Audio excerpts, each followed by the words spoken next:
yan, Dura. Lahat yan, ha? Dura yun. Sige. Chinek ko na yun, Dok. Ang Dami. Alisin nyo lahat yung nilagay nyo, ha? Pinapahirapan nyo ang mga tao. Dura mo. Lahat yung nilagay nyo dyan, pinakain nyo. Pagalingin nyo na, ha? Lahat kayo. Sabay-sabay na. Sige. Tanggalin nyo lahat yan. Wala na ba? Sigurado. Lahat kayo. Ilang kayo dyan? Tuturan. Ang kanyang mga daliri tataas. Ilang kayo? Tuturan. 2, 3. Pinali na sa kaskulenta. Lahat kayo ba'y babae o lalaki? Amo na kang pagbulong. Ha? Pagsalita. Ano na sa ato. Salita. Inano pinasukan ng Po, isang lalaki. Manggagamot sila. Yung isa po manggagamo. Maraming Latin. Isa lang po Latin. May agi-agimat. Wala po. Latin ang gamit. Sinong sinasamba nyo? Diyos, Lord? Diyos? Si Jesus po. At saka, Liwanag po. anong liwanag yan? Okay na tanong. Na yung wag mo akong lilinlangin. Nuluya akong mara. Iluto ni kanina Ano? gina. Saka diliman. Yes po. Bakit? Hindi yung kayang ibigkas ang amang liwanag sa kalangitan? Kumpanya na. Hindi yung kaya.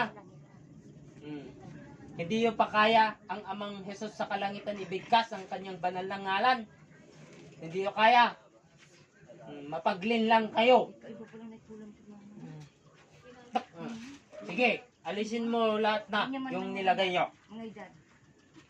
Sinasamba mo, Panginoon. Ay, sikwa kan. Opo. Ano pa? Kalamitan po. Hindi mo ako malilinlang. Bakit mo ginaganyan ang sarili Bakit mo? ka pumasok? Kung liwanag. Mayroon bang anghel sa kalangitan dyan? Ikaw na ba yan? Yung nagsasalita? Na kanyang gabay at gumagabay sa kanya? Opo. Bakit? Nahihirapan po ito, kapatid. Nahihirapan siya. Kaya nandiyan ka. Ilabas mo lahat ng iyong sakit dyan. Dura. Meron anghel sa kalangitan. Nakagabay siya. Buti kung wala. Uno. Gamit. Hindi niya kakayanin. Pinapahirapan sila. Yung dalawa. Kaya nandyan ng ating banal na anghel sa kalangitan. Napakabuti ng among liwanag sa kalangitan. Di ba? Siya yung Wala na po. wala na. Sigurado. Nasisilayan mo ang anghel sa kalangitan. Opo. Bakit? Umingi kayo ng kapatawaran na. Opo. Ngayon. Sigurado kayo?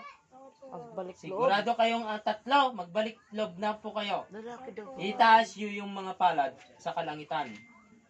Itaas ang mga palad. Hindi ganyan. Yan. Itinghala sa kalangitan. Sundan nyo ang aking sasabihin. Lahat kayong tatlo ay humingi ng kapatawaran na. Opo. Isang magandang kaliwanagan. Isang magandang kaliwanagan. Amang liwanag sa kalangitan. Amang kaliwanag sa kalangitan. Amang Jesus sa kalangitan. Amang Jesus At sa lahat-lahat, at sa lahat mga banal ng hel sa banal na sa kalangitan. at sa kalangitan. Inyo po akong patawarin. At inyo akong patawarin. Patawarin niyo po kami. Patawarin po Kaming kami. tatlo Kaming ay humihingi ng kapatawaran. ay humingi ng pakatawaran. Tunawin at lusawin niyo po ang mga itim na kalaban na silang nagdidikta sa amin. Na sila ang nagdidikta sa amin. At sila ay nagdidikta sa amin. Tunawin, lusawin niyo po. Tunawin at lusawin niyo po. Lahat ng aming kagamitan Lahat ng na aming pong ginagamit na pang lagay ng sakit sa mga tao sakit gamit Lima. sa ng tao. ay susunugin. May 40 anyos. Susunugin niyo po amang liwanag sa kalangitan Ay susunod na aming kakayanan May na bumasa ng Latin. 5 anyos. masa ng Latin. Inyo pong linisin sa aming puso't isipan. Yung pong linisan na Sunugin niyo po ang Latin na aming hinahawak at binabasa. At amin pong binabasa. At amin pong binabasa. Humihingi kami ng kapatawaran sa iyo. Humingi kami ng patawaran. Amang liwanag sa kalangitan. Amang liwanag sa kalangitan. Amang Yesus sa kalangitan. At sa lahat-lahat mga banal na anghel sa kalangitan. At sa lahat ng banal na Ganyan ka. Marami pong salamat po. maraming At salamat. magandang kaliwanagan. Lagay niyo na sa puso nyo. Sabay-sabay na kayo. Si ano Sige. pinasurat sa tindahan.